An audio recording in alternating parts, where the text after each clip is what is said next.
강혜신의 오늘의 미국.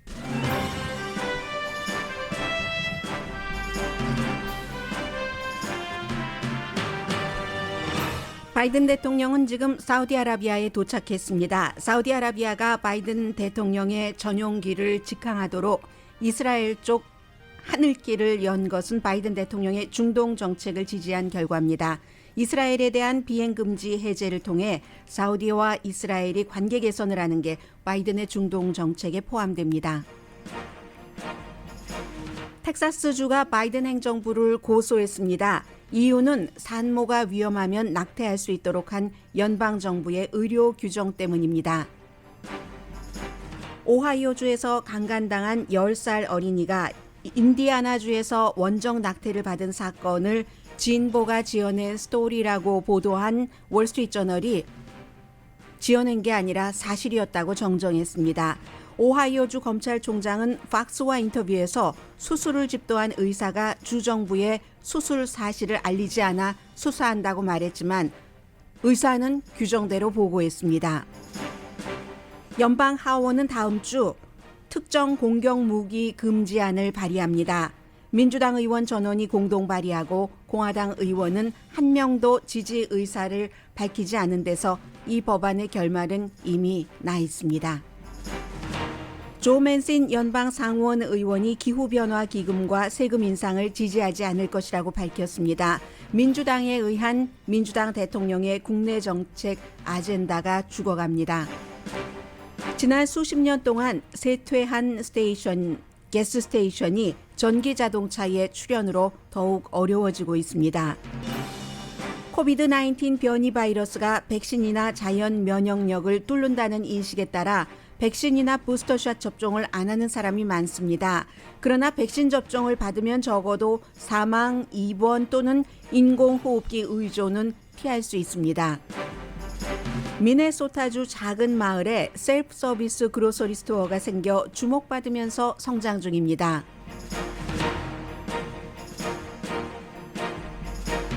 여러분 안녕하십니까? 오늘의 미국 강혜신입니다. 조금 전에 바이든 대통령이 대통령으로서 사우디아라비아에 처음으로 방문을 하는데 도착을 해서 지금 어디론가 들어가고 있습니다. 대통령궁이겠죠. 그래서 오늘은 제가 여러분들께 어떤 말씀을 먼저 드리고 싶은가 하면은 미국에 산다는 것은 때로는 지금의 국제사회의 역사라든가 세계사라든가 아니면 국제사회 질서라고 할까요? 월드 오더 같은 것이 어떻게 돌아가고 있는가, 누구의 주도로 하는 것이 나중에 교과서라든가 뒤늦은 뉴스에서 또 우리 일이 아니니까 보기도 싫고 보지도 않거나 그렇게 보아지는 적이 많은데 미국에 살고 있기 때문에 미국이 강대국이고 또 미국이 지금까지의 중국과는 달리 세계에서 어떤 역할을 하는 것을 자처했었기 때문에 지금 세상이 이렇게 돌아가고 있는 거구나. 앞으로 이렇게 했는데 하는 것을 실감을 하면서 그 같은 세계사적인 세계 질서에서의 그 실감을 개인의 생활에 적용시켜 볼 수도 있습니다. 이게 이제 미국에 살고 있는 어떤 이점이라고도 할 수 있고 재미라고도 할 수 있습니다. 외교도 정책이고 정치이기 때문에 바이든 대통령은 이번에 이스라엘, 팔레스타인, 사우디아라비아를 방문하면서 이 같은 정책, 때로는 거래이기도 하고 협상이기도 하죠. 때로는 위협 내지는 협박이기도 하고 틀 안에서의 그런 것을 하면서 이걸 이루었고 이걸 이루지 못했네. 때로는 또 별로 이루지 못했는데도 사진 촬영을 가지고 마치 이룬 것처럼 이런 형태로 정치인을 하는구나 하는 것을 그대로 개인의 생활에도 본인의 취향과 철학에 따라서 적용할 수도 있습니다. 이게 이제 미국에 살고 있는 재미라고 하는데 그 내용을 이스라엘, 팔레스타인에 거쳐서 지금 사우디아라비아까지 도착을 한 바이든 미국 대통령의 외교 정책을 통해서 좀 보겠습니다. 사우디아라비아가 바이든 대통령이 직접 이스라엘에서부터 예루살렘에서부터 사우디의 수도 리야드에 이렇게 한번 돌아서 다른 나라 쪽으로 돌아오지 않고 할 수 있도록 하늘길을 열었는데 이건 이제 곧 이스라엘과의 관계 개선을 의미하기도 하고요. 물론 이제 사우디아라비아가 어떤 나라는 직항 노선을 인앤아웃을 다 개방을 해주고 이스라엘의 경우는 지난번에 그 트럼프 전 대통령의 그것은 굉장한 또 공로이기도 하죠. 아브라함 조약에 따라서 일부 이제 그 뭔가를 이렇게 해주면서 이스라엘과 완전히 개방을 하겠다 하고 그 약속을 지금까지 지키지 않았습니다. 그리고 그 트럼프 전 대통령이 했었던 중동 정책을 이어서 바이든 대통령이 이번에 사우디아라비아가 이스라엘의 민간 항공기까지 뭐 예를 들어 그전에는 이스라엘이 두바이를 갈 때는 그냥 우리를 거쳐갈 수 있도록 하고 아니면 민간 항공기는 다 안 되고 했던 것을 완전히 풀어줬습니다. 그래서 바이든 대통령이 예루살렘에서부터 리야드까지 가는 첫 번째 이제 비행기를 타고 가게 된 것이고요. 그 전에 무슨 뭐 바레인이라든가 뭐 여러 가지 그 조항이 있고 그 무슨 그 에어 인디아는 예외로 두고 다른 그 외국 국적의 항공사들은 전부 뭐 사우디아라비아가 뭐 부분적으로 허락을 하고 했는데 하지 않았는데 다 이제 오늘부터 다 허락을 한다는 겁니다. 이건 바이든 대통령에겐 작은 승리이기도 하지만 바이든 대통령이 꼭 해서 그런 것도 아니고 그 전에 트럼프가 있었고 그보다는 더 몇 개월 동안 바이든 행정부에서 일을 해온 결과인데 시카고 협약이라는 것에 따른 겁니다. 시카고 협약. 침이 여기 딱 걸렸어요. 시카고 협약하고 강조하려고 했더니 시카고 협약이라는 게 국제 항법, 그 항공법에 차별을 두면 안 된다. 모든 민간 항공기에. 그러니까 여기는 사우디아라비아도 의무를 다할 그런 게 있는데 그동안은 뭐 이런 이유 저런 이유 등을 들어서 하지 않은 것을 한 겁니다. 시카고 항공 협약에 따라서 바이든 행정부가 사우디아라비아도 이것을 이행을 해라 하는 것을 한 거죠. 그게 이제 여러 가지 미국의 힘이죠. 그로써 사우디아라비아는 국제 특히 이제 중동 그쪽에서의 어떤 그 항공 그런 분야에서의 어떤 그 허브 같은 것이 될 수도 있고 그 왕국 사우디 왕국의 위상이 올라갈 수 있는 것이고 그리고 이 비행 금지 완전히 이스라엘에게 해제하는 것이 더한 관계 개선으로 갈 수도 있다. 그러니까 당장 그 야이르 그 라피드 이스라엘 총리가 환영한다 하면서 미국의 대통령에게도 감사합니다라고 얘기를 했습니다. 트럼프 전 대통령 그 당시에 그 아브라함 어콜드 조약에 따라서 이스라엘, 유나이티드 아랍 에미레이트, 바레인 사이에 여러 가지 그 관계 개선을 했었잖아요. 그것의 이제 연장선인 겁니다. 그렇게 되는 경우는 미국이 어떤 역할도 하는 것이고 중동에서 사우디아라비아와 이스라엘이 사이가 좋아지면 미국은 이제 신경을 조금 덜 쓰면서 다른 것에 신경을 집중하고 뭐 미국의 안보 이런 것에도 굉장히 이득을 보게 되는 거죠. 더 안정적인 중동은 더 안정적인 미국이 되니까 이런 겁니다. 그래서 이제 지금 사우디아라비아 왕이라기보다 왕세자가 뭐 권력자니까 그건 조금 뒤에 말씀드리고 일단 도착을 했으니까요. 도착하기 전에 이스라엘에서는 그 야이르 라피드 이스라엘 총리와 이란이 핵보유국 되는 것은 우리 둘 다 원치 않는다. 그러나 약간 그 방법상의 차이가 있어서 이것은 역시 그 북한에 대한 핵 문제를 다루는 데 있어서 미국과 한국, 중국, 러시아, 일본의 입장이 약간씩 다른 것과 똑같습니다. 물론 북한 핵 문제를 다루는 데 있어서 가장 가까운 그 두 나라는 미국과 일본입니다. 그렇지만 한국은 여러 가지 사정상 다룰 수밖에 없고 러시아, 중국도 다룰 수밖에 없고 그런 것이 이란의 핵 보유를 그 중심으로 둔 미국과 이스라엘의 입장이 다를 수밖에 없는 사연이기도 합니다. 그거 원론적인 것에는 합의하고 차이점은 역시 재확인을 했고 무력 사용 이스라엘은 이란에 대해서 무력을 더 많이 사용하길 원하는 겁니다. 미국의 강성들이 뭐 북한에 대해서 선제 타격을 해야지 된다던가 이런 말을 하는 것처럼 그에 비해서 그 오바마 때도 그랬지만 바이든 대통령은 이란에 대해서 트럼프 전 대통령이 완전히 없애버렸던 이란과 미국과의 핵 협상을 계속하길 바랍니다.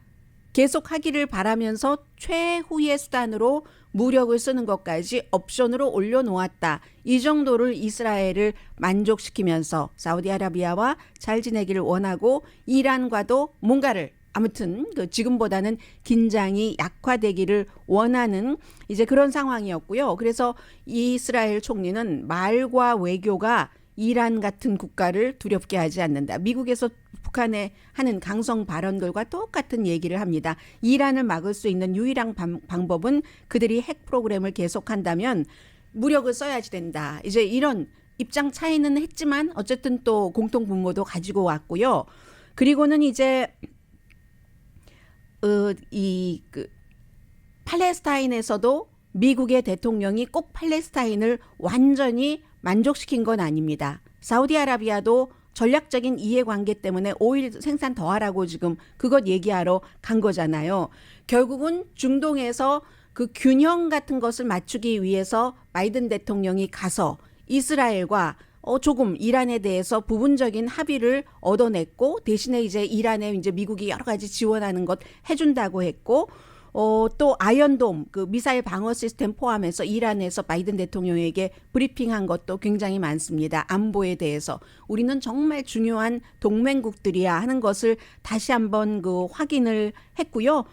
그리고 이제 이스라엘이 이미 지금으로서는 예전에 상상도 하지 못했던 그런 아랍 국가들과의 국교 관계 같은 것, 아랍에미레이트, 무슨 뭐 수단, 모로코, 바레인 뭐 이런 국가들과 정상화를 한 것, 이런 것들은 트럼프 전 대통령의 큰 그 성과인데 이 트럼프 전 대통령의 큰 성과를 이번에 바이든 대통령이 이스라엘에 가서 공개적으로 그것을 인정을 하고 본인은 여기서 더 나아가서 사우디아라비아까지 가자는 겁니다. 사우디아라비아와 이스라엘이 지금 국교가 수립되지 않았기 때문에 서한 지구에 가서는 마흐무드 아바스 팔레스타인 대통령을 만났습니다.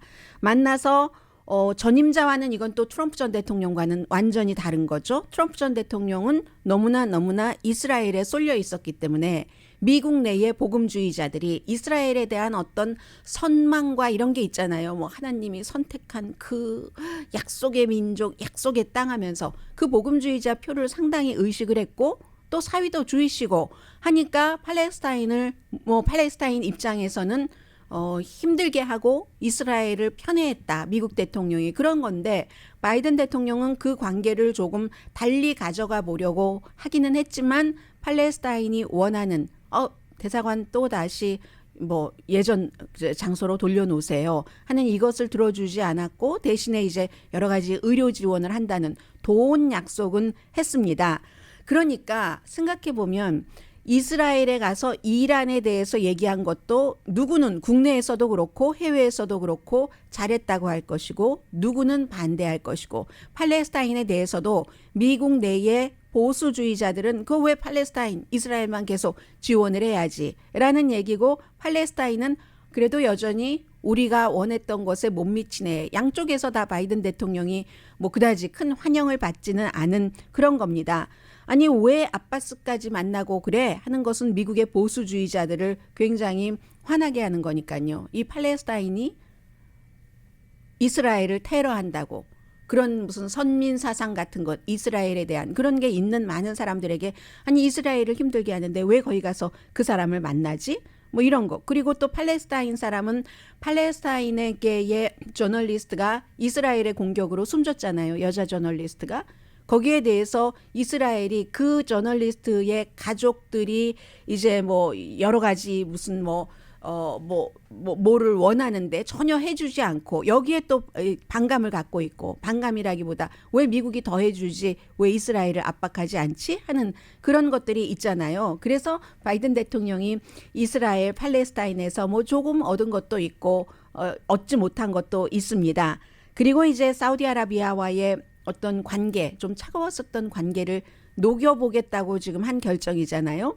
사우디아라비아가 인권을 그렇게 미국이 인권 하는 그 인권을 무시하는데도 오일 생산 이런 것들 때문에 그러면 또 국내에서는 아니 왜 폭군에게 그 뭐 훌륭한 자말 카쇼기라는 저널리스트에게 컬럼리스트를 살해를 한 그 폭군에게 사인을 주면 사우디아라비아의 젊은 왕세자뿐만이 아니라 다른 많은 나라들의 폭군이 미국에 대해서 어떠한 무기, 그것이 오일이 됐던 농산물이 됐건 갖고 있으면은 그냥 맘대로 인권 유린을 할 수 있지도 않은가, 할 수 있지 않는가 하는 그런 비난이 있지만, 한쪽에서는 아예 뭐 큰 영향력이 있던 없던 어쨌든 사우디아라비아 할 수 있는 최대한까지 빨리 그 생산량을 늘리라고 해 하는 이런 것들을 갖고 있는 겁니다. 큰 그림은 어차피 역풍이 있기 때문에 이렇게 하거나 저렇게 하거나 역풍이 있어서 뭐 중간 선거 이전에 여러 가지 계획, 이란 핵 협상을 이뤄낸다던가 하는 것을 하기는 어렵지만, 그렇지만 중동에서의 노력은 오바마 때, 트럼프 때, 바이든 때 다 조금 미국이 조금 이제 이렇게 어느 부분적으로는 예전처럼 완전히 그 중동에 몰입하고 싶어 하지는 않는 그런 것은 지금 분명하기 때문에, 그러니까 관계 설정 같은 것이 더 복잡해졌고요. 중동도 좀 안정이 돼야지 미국이 라이벌인 중국과 열심히 싸울 수 있다 하는 그런 공통점은 있습니다. 사진 찍을 수 있는 기회, 또 기름값 뭐 아주 뭐 많게는 아니지만 어느 정도 국민들에게 말할 수 있는 그 기분으로라도 그런 것을 지금 희망을 갖고 가서 비교적 큰 뭐 무리 없는 그런 그 3개국 방문을 하고 오는, 3개국은 아니네요. 아직은 2개 국가라고 했지만 이스라엘과 팔레스타인, 크게 이스라엘과 서한 지구와 사우디아라비아 방문을 순조롭게 하고 미국으로 돌아올 것 같습니다. 그리고 백악관이 돌아와서는 승리라고 얘기를 하겠죠. 긍정적인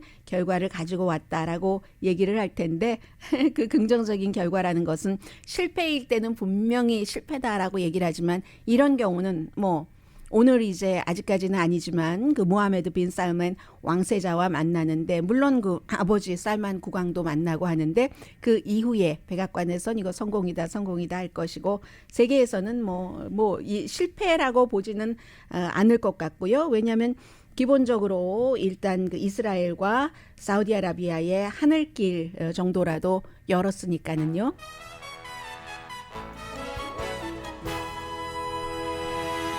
저는 오늘 그 사우디아라비아에 이제 내린 지 몇십 분 됐는데, 내릴 때 제일 눈에 들어왔던 게 뭐냐면, 미국에서 살면 이제 미국 대통령이 가는 곳곳을 또 다니는 곳이 오죽 많아야죠.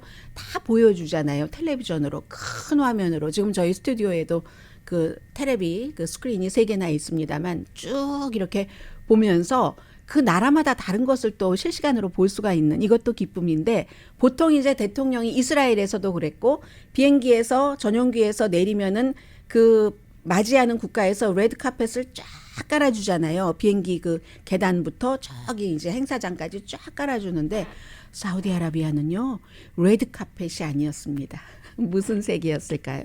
사우디아라비아, 중국의 왕국 사우디아라비아는 보라색을, 아주 짙은 보라색을 비행기 그 계단에 깔았고, 그리고 이제 땅 위로 내려오면서부터는 약간 조금 그 명도가 짙은 라벤더 컬러, 찐 보라와 보라색을 이제 딱 바닥에 깔았어요. 그리고 사우디아라비아 사람들의 전통적인 복장, 아주 하얀색이 야외니까 바람에 막 펄럭이고, 나머지 경호대원 이런 사람들은 짙은 검은색 하니까 생각을 해보세요. 하늘 파랗고, 그리고 사우디아라비아의 하얀색 너풀거리고, 또 라벤더 보라색과 검은색 얼마나 잘 어울립니까? 사우디아라비아의 레드 카펫은 보라색이었구나 하는 것도 오늘 확인을 했습니다. 잠시 뒤에 미국의 중요한 뉴스들 전해드립니다. 라디오 서울방송 오늘의 미국 듣고 계십니다. 하원 법사위원회가 이제 다음 주 수요일에 이런 그 법안 마련을 시작을 한답니다. 특정한 반자동 무기를, 반자동이라기보다 특정한 살상 무기 금지안인데, 지난 2달 동안 4명의 용의자가 42명의 아무런 죄 없는 사람을 총으로 쏴서 숨지게 했습니다. 보통 4명 이상이면 대량 살상이라고 얘기를 하는데요. 그래서 이제 판매라던가 또 수입하는 것, 다른 사람에게 건네주는 것, 제조하는 것 당연히 다 금지를 한다는 건데, 이 안에 211명 민주당 의원이 공동 발의, 이 안을 그렇게 공동 발의를 했습니다. 할 수 있는 의원 다 했다는 얘기고요. 공화당은 한 명도 이 안에 찬성한다는 시그널을 보내지 않았습니다. 그러니까 안을 내기는 뇌대 통과될 수 없는 그런 안이다라고 생각하시면 되는데 수십 년 동안 2달 동안에도 죄 없는 사람들이 총에 맞아서 뭐 그렇게 42명이나 숨졌는데도 끄떡하지 않습니다. 이 의미 없는 이 죽음에 대해서 총기 규제에 대한 의견이 지금 이렇습니다. 그렇다고 현재 갖고 있는 총까지 다 내놔라 하진 않거든요. 미국에서 총기 규제법을 만들 때는 그럴 수가 없어요. 4억 정이나 되는 총인데 그 가운데 뭐 예를 들어서 살상 무기는 뭐 다 내놔라. 이 다른 나라가 갖고 있는 총보다 너무 많기 때문에 미국에서는 이미 갖고 있는 총을 뭐 자발적으로 우리가 뭐 돈을 준다던가 정부라던가 어떤 프로그램에서 뭔가를 한다 할 때 자발적으로 하는 경우는 있을 수 있지만 그렇지 않고는 모든 그 총을 다 수거하는 것은 불가능한 일입니다. 그런데 이것뿐만이 아니라요. 이번 주 초에도 연방 하원에서 또 다른 총기 규제안 같은 것을 내놨는데 뭐 이게 공화당이 움직여주지 않으면 전혀 소용없는 거. 그러나 의회에서는 소용없다고 해서 법안을 발의하지 않을 수는 없잖아요. 의원들의 의정 활동 자체가 그런 것이기 때문에. 그리고 이제 또 다른 이슈가 되는 낙태입니다. 생각보다 점점 날이 갈수록 굉장한 그 빅 이슈가 되고 있는데 텍사스주가 또 바이든 행정부를 고소했기 때문에 하비에르 바세라 캘리포니아주에서 간 보건복지부 장관을 포함을 해서 그 이유가 연방법 때문인데 연방법의 1986년도에 약자네요. 약자로 어떤 이 응급 그 의료 무슨 노동법 이런 그 책임을 규정하는 법이 있답니다. 그래서 그 법의 해석을 하는 거죠. 만약에 산모의 건강이 굉장히 위험하고 뭐 생명이 위험한 것은 물론이고요. 그런 때는 의료 긴급 사태로 규정을 해서 그 산모를 의사가 낙태할 수 있다 하는 거. 그리고 그거는 이제 보험이 있건 없건 뭐 지불 능력이 있건 없건 상관없이 일단 산모의 생명부터 구한다라는 법 해석을 그렇게 해놓은 겁니다.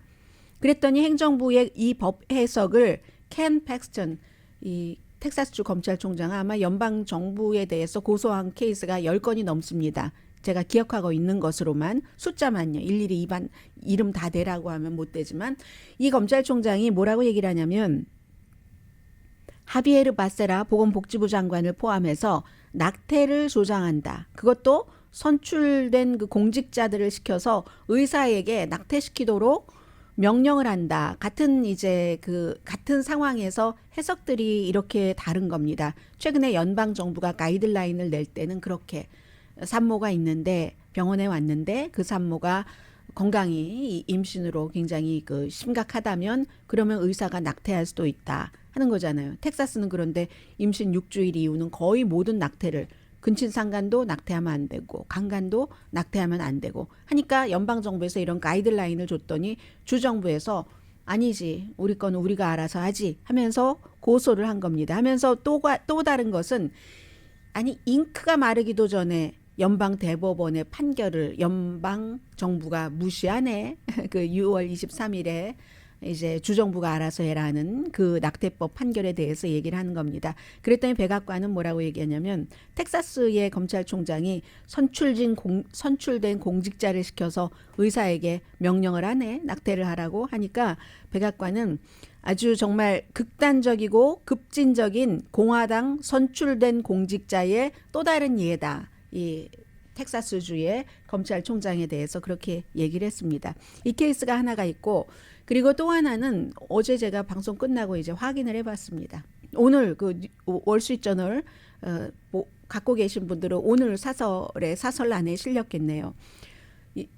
오하이오주에서 10살 소녀가 27살 본인이 이미 자백을 하고 기소되고 구금된 그런 용의자에 의해서 강간을 당했는데 오하이오주도 임신 6주일하고 사흘이 지났기 때문에 이 10살짜리 아이가 본인이 강간당한 것도 압니다. 낙태를 할 수가 없어서 뭐 아동보호구 이런 데서 다 알선을 해서 인디아나주로 보냈습니다. 인디아나주도 이제 곧 안 될 가능성이 높은데 아직은 22주일까지 되기 때문에 그래서 이 아이가 6월 30일에 낙태 수술을 받았습니다. 그 어떤 약치료로 받았다고 하거든요.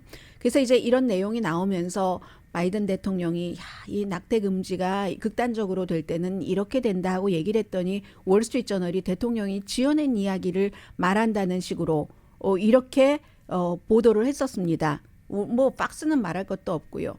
그런데 오늘 사설에 보면은 그 코렉션에서 정정 보도하는 형태로 사설로서 월스트리트저널이 얘기를 합니다.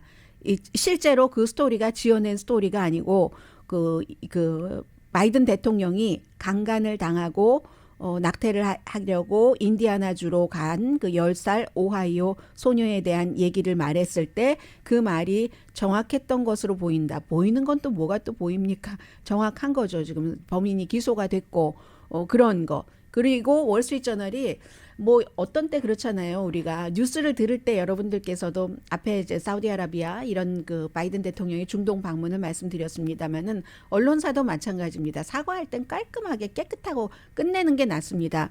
오늘도 월스트리트저널이는 그거 한마디 써놓고는 그 뒤에는 그 스토리가 거의 2주일 동안 언론에 막 떠돌아다녔는데도 아무도 그 정확성이나 범죄에 대해서 그 공개해서 확인하는 과정을 안 했다. 월스트리트저널이 안 한 거죠. 다른 매체는 뭐 심지어 뉴욕타임스도 똑같이 그렇게 의사가 그 집도한 것을 확인을 했다라는 보도를 했고 다른 매체 다 그렇게 했거든요. 디스패치 그리고 디스패치와 USA 투데이와 또 같은 신문인데 다 마찬가지로 월스트리트저널이 안 했는데 아무도 그 정확성이나 여기에 대한 보도를 하지 않았다라고 월스트리트저널이 얘기를 합니다. 그러면서 거의 마지막에는 이런 그 사건에 대해서 우리가 말했던 것을 뭐 거의 24시간이 안 돼서 수정을 한 거잖아요. 코렉션을 한 거잖아요. 그런 우리의 의무, 우리 잘했다 이거예요. 너무 감사하고 뭐 이 사건 자체는 너무 끔찍한 일이고 가장 좋은 것은 이 강간범이 더 이상 거리에서 사라졌다. 감옥에 갇혔으니까요. 그렇게 얘기를 했습니다. 그냥 본인들 잘못했다 하는 데서 끝내고 나머지는 사람들에게 들으라고 하면 좋을 텐데. 그리고 또 하나가 있습니다. 이 검찰총장도 박스뉴스와의 그 인터뷰에서 아니 그 무슨 뭐 의사 노릇을 하는 낙태 운동가다. 의사 선생님이 여자 선생님이셨거든요. 그리고 이 보고도 하지 않았어. 그 법을 어겼어. 막 이런 형태로. 그러니까 우리는 수사를 시작할 거야. 뭐 그런데 이렇게 그 주의 검찰총장이 박스뉴스에 나와서 인터뷰하고 있는 동안에 뉴욕타임스는 확인이 됐다고 보도를 했거든요. 그 뒤늦게 이제 다른 매체들도 다 NPR 등등도 이 의사가 인디아나 주의 법은 이런 법이랍니다. 우리가 지금 왜 이런 얘기를 해야지 되는지 모르겠어요. 미국이 그만큼 모든 이슈에 대해서 분열됐기 때문에 쓸데없는 시간들을 많이 쓰게 되는 겁니다. 그리고 하도 괴기스러워서 이 스토리가 여러분들께 전해드리는데 인디아나 주의 법은 16살 미만의 환자가 낙태를 하면은 그 낙태를 시술한 의사가 사흘 안에 인디아나주 보건부와 아동국에 꼭 보고를 해야지 된답니다. 그래서 이 그 케이틀린 그 버나드라는 이 시술을 집도한 의사가 그대로 규정에 따라서 인디아나주 보건부 그리고 아동복지부 이런 곳에 자신이 한 일을 제출을 했답니다. 약물 형태로 6월 30일에 10살 소녀의 낙태를 집도했다라고 얘기하면서 이 의사가 수요일 날 트윗을 뭐라고 했냐면요. 자꾸만 검찰총장이 나와서 이 의사는 아니 그 의사의 그 이름을 이름을 가진 낙태 운동가야 뭐 이런 얘기를 하고 월스트리트저널은 그런 사설을 쓰고 하는 이런 모든 분위기에 대해서 성추행 당하고 성학대를 당한 모든 생존자들을 생각하면 나는 그냥 마음이 아프다. 그분들이 우리를 의사들을 필요로 할 때 그리고 가장 필요로 할 때 나라가 국가가 그분들을 희생자를 실망시키고 있는 게 너무너무 슬프다. 의사들은 사람들이 필요로 하는 그 환자가 필요로 하는 그때의 그 시간과 그 장소에서 필요한 의료적인 그 조치를 할 수 있어야 된다. 그게 의사다. 그런데 의사가 이런 것을 하려고 하는데 국가가 이런 것을 하지 못하게 이런 잡음이 있고 하는 그 현실이 너무 슬프다 하는 게 이 의사의 얘기입니다. 미국이니까 10살 소녀가 27살 남자한테 강간을 당하고 그래서 낙태도 못하고 다른 주로 가고 그래서 낙태를 해주면 그 의사를 욕하고 또 어떻게든 법적 처분을 받게 하려고 하고 사실이 이미 있는데도 그 사실을 몇 주일 동안 다른 가짜로 뒤엎어버리고 이게 지금 미국입니다. 정치가 너무 분열돼서 일어날 수 있는 일이고요. 또 하나는 제가 이 스토리를 오늘 보면서 그 지정 생존자죠. 그 드라마 그 드라마가 이렇게 오버랩이 됐는데 그 트럼프 전 대통령의 1월 5일과 1월 6일이 의사당 폭동 사건이 있었습니다. 1월 5일과 1월 6일 대통령 주변에 그 비밀 경호원들이 주고받은 텍스트 메시지가 싹 지워져 버렸다는 겁니다. 그런데 그 지워져 버린 것을 왜냐하면 의사당에서 그 제출해라 했더니 이런 이유 저런 이유 우리 이제 뭐 법률 자문을 받아야지 돼 하면서 막 몇 주일이나 미루고 하는 상태에 나중에 받아보니까 가장 중요한 1월 5일 6일 거 보려고 했는데 싹 지워진 겁니다. 전체적으로는 이 비밀 경호국의 그런 전화기 요원끼리 왔다 갔다 한 그 텍스트 메시지 같은 것이 국토안보부의 감찰단이 감찰을 하는 것이랍니다. 그런데 몇 주일 동안이나 이리저리 연기하더니 결국 받아봤더니 아무것도 없는 맹탕인 거예요. 왜 그러냐고 물어봤더니 기계를 바꿨다는 거죠. 기구를 어떤 전화기 자체를 말하는 건지 무슨 소프트 시스템을 말하는지 모르지만 이퀴먼트를 리플레이스먼트 교체했다. 왜 하필 딱 그때 교체를 해서 그때 것이 없다. 그것도 몇 주일을 제출하지 않고 연기를 하더니 그렇기 때문에 이게 경호원들과 경호 책임자 사이에 트럼프 전 대통령에 대한 그 1월 6일 날 의사당으로 가자 해서 경호원이 안 됩니다 하고 대통령의 팔목을 잡고 대통령이 뭐 그 자동차 이 핸들을 잡고 막 이러려고 했었다는 그 스토리에 대해서 경호원들은 나 그런 얘기 들었다. 그런 사건이 있었다는 이렇게 증언을 하는데 경호국에선 그거 없었다 하는 거잖아요. 이런 형태로 아랫사람들과 위에 사람들 누가 그럼 더 트럼프 전 대통령에게 가까운가 하는 여러 가지를 생각해 볼 수 있는 거고요. 그래서 제가 또 지정 생존자가 생각났다는 거 아니에요. 이거를 이제 어떻게 하든지 복원을 하든지 복구를 하든지 아니면 재구성을 하겠죠. 사람들 불러놓고 어떤 형태의 텍스트를 주고받았는가 하는 그런 일이 있고요. 그리고 또 하나는 오늘이 원래 그 트럼프 전 대통령의 그 세 자녀 4명이지만 한 명은 엄마가 다르니까 아니죠. 5명이네요. 자녀가 3번 결혼해서 지금 멜라니아 트럼프와 아들이 있고 그리고 이제 또 딸이 하나가 있고 나머지 3명 이방카와 2 아들은 첫 번째 이바나와 같이 그 예전 그 체코의 모델이었고 그리고 세 아이를 낳은 엄마잖아요. 그 가운데서 2명이 오늘 그 뉴욕의 검찰총장의 소환으로 원래는 이게 진행될지 모르겠어요. 왜냐하면 이바나가 친엄마가 숨졌기 때문에 73세밖에 안 됐는데 숨졌습니다. 오늘 대통령의 그 사업한 것, 왜 융자 받을 때는 막 덩어리가 크다고 하고 세금 낼 때는 덩어리가 없어서 우린 돈을 하나도 벌지 못했어요 하고 세금을 계속 안 냈는가 하는 것을 조사하기 위한 그런 그 소환 절차에 오늘 응하는 날인데 어머니가 숨져서 어떻게 됐는지 모르겠어요. 이런 때는 뭐 당연히 연기가 되지 않을까 생각이 되는데 트럼프 전 대통령에게도 소환장이 갔고 그리고 이제 트럼프 전 대통령은 아마 여기에 응하지 않을 그런 그 뜻인 것 같습니다. 트럼프 전 대통령은 마녀 사냥이다 이렇게 그 얘기를 하고 있고요. 다음 주까지 이어진다고 하는데 어쨌든 딱 이런 때 그 친어머니가 돌아가셔서 오늘 뭐 증언을 할 수 있을지 없을지는 모르겠습니다.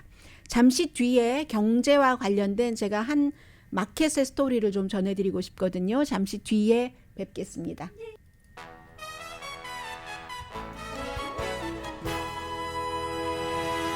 네, 조금 중요한 몇 가지 뉴스는 헤드라인만 전해드리고요. 우선 며칠 전에도 협상을 계속했었는데 조 맨신이라는 웨스트 버지니아의 민주당 그 연방 상원 의원이 기후변화에 대한 기금 나는 지지하지 않는다. 또 세금 인상도 지지하지 않는다. 그래서 이렇게 되면 바이든 대통령의 뭐 친환경 정책 이런 거 다 거의 물 건너가는 거거든요. 이분은 인플레이션이 지금 얼마나 강한데 인플레이션에 관련된 그런 법안을 만들어야지라고 하면서 처방약값 낮추기 뭐 그 어퍼러블 케어 액트 보조금 연장 이것은 지지를 했습니다. 아무튼 그래서 이게 기후 변화가 굉장히 큰 산업이기 때문에 어찌 될지 잘 모르겠고요. 그리고 이 가스 스테이션에 대해서는 캘리포니아주에서도 뭐 로스앤젤레스도 지금 생각을 하고 있고요. 앞으로 친환경적인 뭐 이런 것을 얘기하면서 이 도시에는 4군데 도시가 현재 그렇게 설정이 되어 있습니다. 소노마 카운티, 뭐 베이 지역 이런 곳에서 좀 진보적이잖아요. 그쪽이 새로운 스테이션은 안 된다 하는 것인데, 근데 사실 원래 따지고 보면 바이든 대통령도 늘 가솔린값 얘기할 때마다 대기업이 뭐 너무 그걸 많이 그 탐욕을 부리기 때문에 뭐 이런 얘기들도 많이 하고, 우리도 길에 가면 뭐 C자로 시작되는 주유소, S자로 시작되는 주유소 이런 거 많이 보지만 실제로는요. 그 거대 기업이긴 하지만 막상 주유소를 운영하는 사람들은 뭐 거의가 맘앤팝이라고 하거든요. 대규모 거기서 주기는 주지만 홀세일로 주지만 운영자들 자체는 그 브랜드네임 붙어 있는 거기서 직영을 하는 게 아니라는 거죠. 직영이 아니라는 그런 것입니다. 그래서 요즘처럼 가솔린 값이 왔다 갔다 하면은 이분들은 몇 주일 미리 탱크를 채워둬야지 되는데, 그리고 나서 가솔린 값이 내려가면 그렇다고 우리가 올린 값에 팔 수는 없으니까 맘앤팝이 굉장히 힘들다는 거예요. 홀세일은 알아서 다 큰 회사들이 하는데, 그래서 이제 다행히 요즘은 뭐 먹을 수 있게 준비된 그 푸드라든가 이런 것들도 파니까 그 미니마트에서 뭔가를 채워 넣는다고 하는데, 수십 년 동안 가스 스테이션이 제가 이 얘기가 왜 마음에 갔냐면, 한국 분들 처음에 오셔서 돈 많이 버신 분들 가스 스테이션 하신 분들 계시잖아요. 이제 그 시대가 아니라는 거죠. 플러스 전기 자동차. 아무리 조 맨신 의원이 이에 관련 뭐 기금 승인을 하지 않겠다 하더라도 어차피 이거는 이제 그쪽으로 갈 수밖에 없기 때문에 가스 스테이션은 이제는 그 사양 산업이라는 게 좀 확실해지는 것 같고요. 미네소타주 에반스비라는 곳에 그 셀프 서비스 마켓을 소개를 해드리겠습니다. 인구가 600명이랍니다. 비교적 좀 젊은 부부가 다른 곳에 다른 직업을 가지고 살다가 가족들과 가까이 가려고 5년 전에 갔는데, 트윈 그 시리에서 그 에반스빌로 이사를 갔는데 그로서리 스토어가 없는 거예요. 가장 가까운 70년을 하다가 최근에 문을 닫았답니다. 뭐와 수익이 안 맞으니까. 그래서 가장 가까운 곳이 20마일 떨어진 곳에 있는 곳이래요. 이웃들이 이 새로운 부부를 보자마자 우리 마을에 그로서리 스토어가 있었으면 좋겠어. 그래서 좀 젊잖아요. 그리고 남편이 엔지니어 관련 일을 한답니다. 아이디어를 내서 아주 처음에는 뭐 기부금 이런 것도 받고 해서 셀프 서비스로 리모델링을 하는데 비용을 절감하려고 직원이 없는 겁니다. 그리고 문을 여는 날이 있고 열지 않는 날이 있고, 문을 열지 않는 날도 73달러인지 75달러인지 연 회비를 내면 그런 분들은 이제 우리 휴대폰으로 딱 문 열고 들어올 수 있게 되고, 돈은 이제 본인이 지불을 하고, 여러 가지를 엔지니어니까 그런 형태로 막 이렇게 해놓고요. 했더니 사람들이 그 작은 그 그로서리 스토어에 모든 게 다 있는 건 아니잖아요. 어떤 때 또 20마일 떨어진 곳에 가서 물건을 사오면서도 가능하면 여기에 이게 정착이 돼야지 된다 하면서 사람들이 이 가게에서 물건을 많이 삼는 겁니다. 그래서 이 부부도 뭐 수요일 이런 때는 물건 받아서 딱 차곡차곡 쌓아놓고 하니까 자유시간도 있고요. 그로서리 마켓을 하는 사람들인데도 전화 앱을 이용해서 문도 열고 뭐 식료품 스캔도 아마존이랑 똑같은 거예요. 수준은 인구 600명 있는 그런 곳에서 해서 이게 점점 발전을 하니까 또 그 동네에 있는 대학교가 있잖아요. 대학교에서 연구 모델을 하고 또 이 부부 남편에게 어떤 뭐 장학금 비슷한 거를 줘서 펠로우십을 받아서 뭐 3만 달러를 풀타임으로 이거 어떻게 해봐라 모델로 하니까 더 여유 있게 더 이걸 어떻게 잘하나 하고 연구를 하고요. 셀프 서비스 식료품 그 모델을 이런 것을 연구를 해서 아무튼 점점 잘 돼가고 있다는 겁니다. 세컨 스토어도 오픈을 할 예정이고요. 그리고 이제 앞으로는 더 많이 종류도 하고, 그리고 지역 가까운 도에서 나오는 거 다 뭐 버러부터 무슨 뭐 꿀부터 이런 것들을 팔기 시작하고, 비전을 갖고 젊은 사람들이 600명 있는 곳에 가서 이런 일을 하고, 또 뿐만 아니라 본인이 배운 그 아이디어를 다른 사람에게도 알려서 이게 더 퍼지도록 이런 일을 하고 있으니까 이 젊은 부부가 얼마나 행복하겠습니까?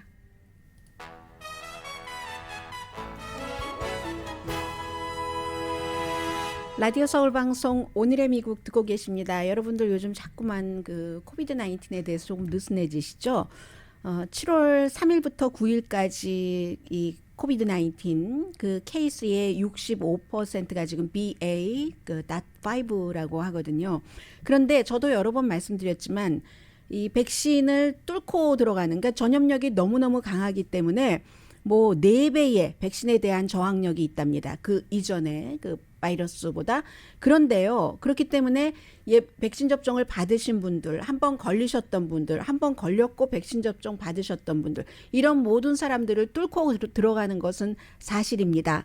그렇지만 예방 접종을 받지 않은 분들은 바이러스에 감염될 확률이 더 높은 게 사실이고 입원 확률도 7.5배, 사망 확률도 14배에서 15배 높다는 이런 기본 바탕으로 해서 이렇게 아무리 백신 접종을 뚫을 가능성이 높다 하더라도 감염될 확률도 줄어들고 어느 정도.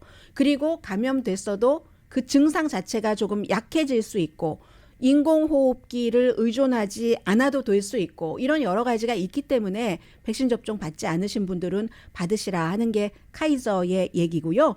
그리고 미국은 국민을 버리지 않습니다. 무슨 일이 있어도 그 WNBA의 스타 선수가 그리너가 지금 재판을 받기 시작하죠. 그 마리화나를 그 러시아에 갈 때 가지고 간 것에서 본인이 시인을 했고 하는데 이 변호사가 애리조나주에서 의료용 미국은 이제 마리화나가 있으니까 뭐 이런 걸로 그리고 그 당시에 뭐 어머니도 돌아가셨고 뭐 시름이 깊고 이런저런 얘기를 하면서 의사의 처방전 같은 것도 지금 그 러시아에서 제출을 했고요. 미국의 바이든 대통령이나 여러 그 전문가들도 이 미국의 이 그 WNBA 스타를 미국으로 데려오기 위해서 여러 가지 이제 그 조치를 취하고 있고 말하자면 전자담배, 뭐 카트리지 이런 게 러시아 공항에서 딱 그 잡혔기 때문에 그 수함을 이 스크리닝해서 잡혔기 때문에 바로 이제 그 구금이 그 된 건데 최대 10년 징역형을 받을 수 있는 그런 지금 혐의거든요. 그래서 이 사건에 대한 다음 심리는 7월 26일로 예정돼 있는데 지금 뭐 앤토니 블링컨 그 국무장관도 그렇고 바이든 대통령도 그렇고 모든 사람들 다 여기에 집중을 하고 있고요. 바이든 대통령 지금 그 사우디아라비아의 왕세자와 만났는데 지금 이번에 중동 방문할 땐 전부 다시 악수가 아니라 이렇게 그 손에 이렇게 손가락 뼈를 치는 그런 것으로 합니다. 그만큼 여러분들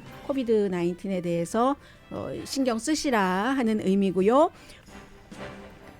네, 이 빈센트 반 고호의 그림, 그 농부 여자 농부의 그림 뭐 있는데 예전에 반 고호가 돈이 없어서 그 시절에 뭐 1800년대 그랬을 수 있겠죠. 이게 처음은 아니지만 한 번 쓰고 그 위에다가 또 쓰고 뭐 좀 깔고 이게 그 그림 캔버스를 재활용을 하는 거죠. 그 안에 보니까 이번에 스코틀랜드에서 전시하려고 준비하다가 안에 보니까 고호의 자화상이 거기 있다는 거예요. 보통 요즘 그림 볼 때 엑스레이 찍어서 뭐 다 확인하는 일반적인 작업인데 그런 것 과거를 어떻게 그 빈센트 반 고호의 생활과 뭐 이런 여러 가지를 알 수 있는 그 스토리만으로도 빈센트 반 고호 자화상 다시 한번 봐야 되겠어요. 나가서 강희신이었습니다.